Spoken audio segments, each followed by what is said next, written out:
Hello. And Mrs. Carol Smith, welcome to the program. Thank you. May I say how delighted we are to be on Passion. We've looked forward to speaking to an African television station for decades. This is something we have looked forward to for such a long time, and we are so happy to be here. Thank you. Mr. Aaron Smith was a young, bright, and principled Oxford University graduate who was recruited by the Colonial Office and posted to Nigeria. He took his final examination a year ahead of his class. He also married Mrs. Carol Smith, whom he met while they were both at Oxford University. Together they went to Nigeria, where they had their 2 children. Mr. Aaron Smith, you were featured in a program recently by BBC Radio 4, Yes. titled Document, Yes. and that was hosted by Mr. Mike Thompson. Yes.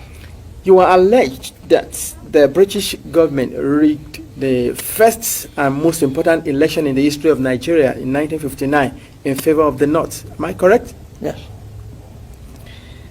How long were you in Nigeria for? From 1955 to 1960. And we were based in Lagos. I was on the staff of the Department of Labour. I was largely occupied with employment problems, all the employment exchanges, and statistics and international reports, and was kept pretty busy.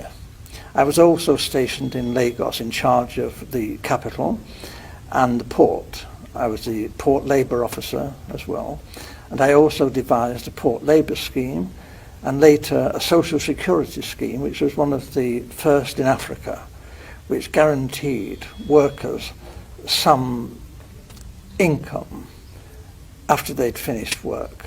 It was a providence scheme. As I say, it was called the National Providence Scheme, and I was very proud to have put that on the statute book.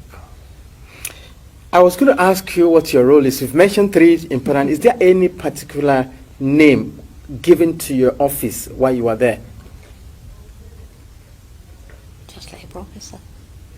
I was a labour officer, a senior civil servant. Okay. I only intended to stay in Lagos initially for 2 tours of duty. Although, because of this conflict with the elections, there were difficulties. Actually, government wouldn't let me leave the civil service. They were determined that I should stay in the civil service after my 2 tours. And I was offered very considerable incentives, including a knighthood, to stay and work for government. Primarily this was because I had access to state secrets. I learned, and the Governor-General himself confirmed this to me, that the elections were rigged, contrived.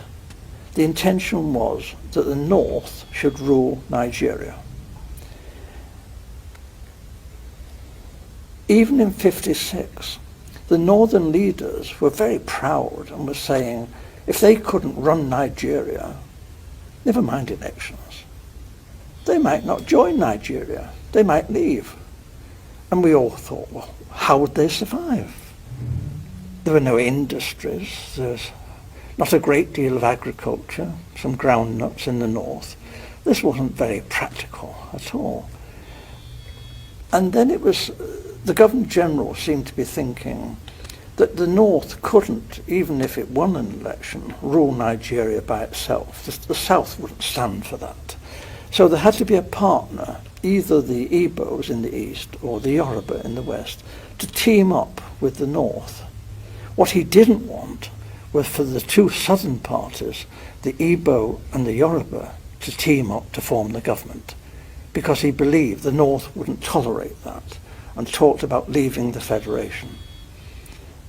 So as I learned, in a small way at first, but very rapidly I learned about the election fixing, and as I say, this was confirmed to me by the Governor-General. He actually said that he wanted me to know the truth, because he wanted me to know how much trouble I was in. You mentioned statistics. You were collecting figures. Yes. Is that for labor and unemployed people only, or general? Primarily, but obviously my interest was in the population of generally. Nigeria. Yes, and Awolowo, the Yoruba leader of the action group, yep. and Chief Enaharo, they too, other people were saying, where are all these millions of people in the north? Where are they? We're going up there to campaign. We want to know, you know. And you see all these, you know, thousands of miles of not very developed countryside, and yet the northerners are claiming that their voting registration figures are larger than in the south, you know, larger, far more people up there. Well, actually, if you went through the Igbo land, you know, Enugu and that, you saw lots and lots of people. If you went to Ibadan, again, Ibadan teeming, you know, with millions of people. But we didn't actually see many northerners, and obviously not many northerners at that time came to Lagos. So this did arouse suspicion. Now, the Europeans, you know, not stupid, we are watching what's going on in Nigeria, and we too are beginning to feel there's something not quite right here, that maybe the elections are not going to be as straightforward as they're meant to be. Nigeria was being described as the showcase of democracy, and it was expected that the nationalist leaders would win through. But actually, when the election results were announced by the Governor-General, before the vote was even in, he didn't vote, didn't count for that, he didn't wait for that. I have to tell you, the British were counting the votes, and the British cannot be trusted. They look after their friends. Loyalty is the big thing for the British. And we were friends with the emirs of the north. We looked on people like Enaharo and Awolowo as rather dangerous people. They might even be communists. That's ridiculous, actually. They couldn't be communists in 1,000 years. But this was a sort of thing that was being said. And we were, Europeans, were getting a bit worried about all this. It wasn't quite the honest, straightforward election that we were hoping for. Apart from Professor Anderson and Dr. Patrick Wilmot that supported your submission on the rigged election, there were other people who also served in the colonial office in your days. I mean, who opposed to this submission? Initially, I was warned of what was going on by my senior officer, a Major Bunker. I didn't know, and I knew that the Governor-General had directed me to take all the office staff of the Ministry of Labour to help Chief Okoti Igbo in politicking in Warri. And this was most irregular, and I refused to do this. Having refused an order, I know what the drill is. You resign. I resign my post. That is the proper thing to do. What they did then was rather devious. They persuaded me to withdraw my resignation, and when I did, they sacked me. It didn't go through, but I thought this was a bit low after I'd resigned and was prepared to leave the country. This was not very nice behaviour. They later withdrew this and said that I had been of some service to the state, and actually commended me for what I had done, and said I could leave Nigeria with splendid testimonials, and we shook hands on this. And this was done with the recognition of the Deputy Governor-General, Sir Ralph Grey. And then I left Nigeria the first time and took up a job as a personnel officer, a very big job, with the Esso refinery. And then government came after me, declared that I was a traitor, and I had betrayed the British people, ought to be imprisoned. And I lost that job. And then they came to me again and said it's all been a big mistake. Dreadful mistake. I'm a jolly decent chap, Oxford chap, and they put me on a plane straight back to Nigeria where I'd make up for the time I'd been away.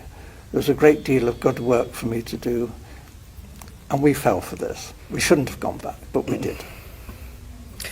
Now, if you recall what you said about the role of the Governor General and the attitude of the British government in particular, regarding the fear that Awolowo, Okotie-Eboh, and the lot of them from the south are dangerous, is there a particular reason? Why the fear from the British government? Is it that they don't want to release or relinquish Nigeria? They still want to control Nigeria? They knew that the North would do as they said after independence. If it had any, the North would just, because it was their habit, they liked the British, whereas the nationalists were an unknown factor. Actually, when they took the flag down and hoisted the Nigerian flag, not one of the major nationalist politicians was there. They weren't even on the platform. This was incredible. These were the people who had sought independence. The people in the North didn't want independence. They didn't want the British to leave. So this was a farce. And for most Europeans who were very close and watching this, we were disgusted. We thought this really had been manipulated, this election. It was unworthy. It was unworthy of the British people, this. This was no honest, straightforward thing that you would expect Britain, the mother of parliaments, to do. This was cheap and low and criminal. And I opposed it. And I opposed it then, and I've opposed it ever since. And I'm telling you the truth. And I was warned, if I told you this state secret, my life could be forfeit.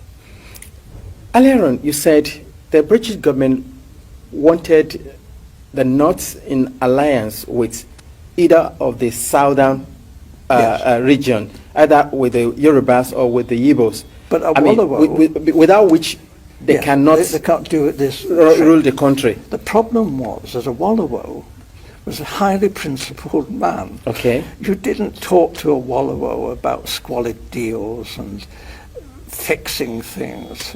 Awolowo was not that kind of person. If you read his books, this man was a world statesman. And his young lieutenant, Chief Enaharo, was brilliant, absolutely brilliant. However, they did do a deal with Zik, Dr. Azikiwe, okay, from the east. Dr. Azikiwe, there was this big problem in Nigeria. It's the same big problem in America and in Britain. How do you get funds to fight elections? The candidates in Nigeria had no money, but they did have marketing boards, which were a kind of semi-nationalized industry. And they borrowed money from the marketing boards. But there was a suspicion that Dr. Azikiwe, who has formed his own bank, the African Continental Bank, was actually bankrupt. But he was borrowing very large sums of money from the marketing boards and not necessarily repaying the loans. We knew this. We had a great secret service. All the politicians' phones were tapped. All the politicians' mail was opened. Everything that any major politician did in Nigeria, we knew in hours. We watched. We knew all that was going on. Are you saying, in essence, that Dr. Azikiwe took money? He was blackmailed by the British to do our bidding. We told Dr. Azikiwe that he could go to prison if an inquiry was carried out into his bank and his financial circumstances. However, we would not want to be vindictive if Dr. Azikiwe was cooperative in helping forward the plans that we had made in the best interests of Nigeria. Dr. Azikiwe has nothing in common with the northern politicians. He loathed the northern politicians. But Dr. Azikiwe went north and did as he was told. And what he was promised was this: the real power, effective power, would be in the hands of the northern emirs. However, it would look great if the president was Dr. Azikiwe and he was given a field marshal's uniform and an admiral's uniform. He asked, please, could he have a row of medals? But they said, well, no, that was a bit difficult, to get the medals. So when the ambassadors started arriving, he was known to be asking people from foreign countries, perhaps they had a medal for his uniform. We thought this was terrible, but it was said that this happened. He was very vain. And for a time, he functioned as first the Governor General, and then when Nigeria became a republic, as the president. But he had no power. And when he did try to tell the army, he said, I'm the field marshal, the army has got to do with this. They said, hey, you're just a ceremonial figure. You have no power. The Prime Minister, Balewa, gives us our orders. So there was a feeling then that there was going to be trouble. And then it was because the Awolowo and the Action Group had become the official opposition. What we British wondered, how could they win